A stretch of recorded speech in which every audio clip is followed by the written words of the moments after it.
So the Paris Agreement has its main focus on mitigation and keeping global warming to below 2 degrees and hopefully 1.5 degrees. But it also addresses adaptation, and that's where I've been working. So under Article 7 of the Paris Agreement, that's where issues addressing adaptation come. And one of the things that all signatories to the Paris Agreement have agreed to do is produce INDCs.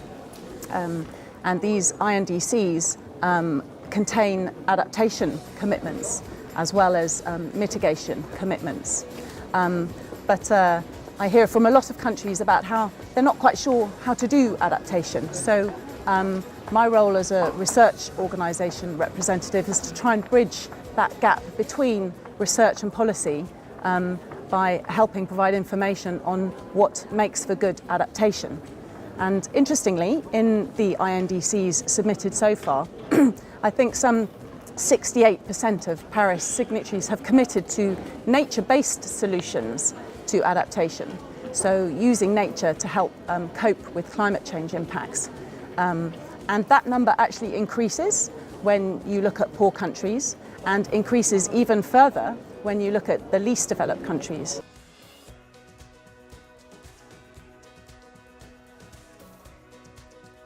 So in Bangladesh, there's been very little planning happening in the fisheries sector on how to address climate change and cope with its impacts. So they have a hillshire-based conservation program, which did not involve climate change at all in its inception or delivery.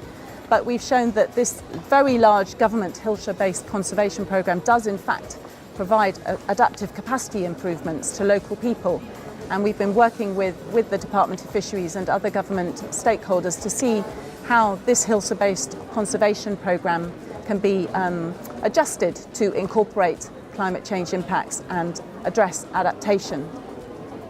Another example is in South Africa, where they have a very large government program, expanded public works program, such as the Working for Water program, which again does not address climate change. It's all about employment creation after the end of apartheid and addressing water shortages by clearing alien species. And again, we've been working with our partners, Conservation South Africa, to see if we can help integrate adaptation metrics and ecosystem-based adaptation into this large existing government natural resource management program.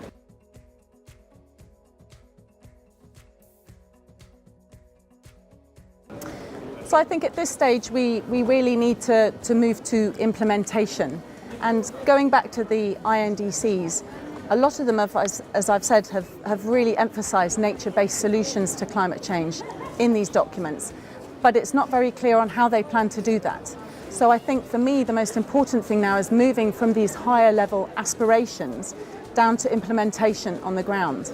And I think out of 103 Paris Agreement signatories who list ecosystem-based adaptation in the components of their INDC that address adaptation, only 30 of them actually provide very clear, robust plans for what they're going to do and how to measure success. So for example, I think Bolivia mentions 16.9 million hectares that they're going to replant by 2030.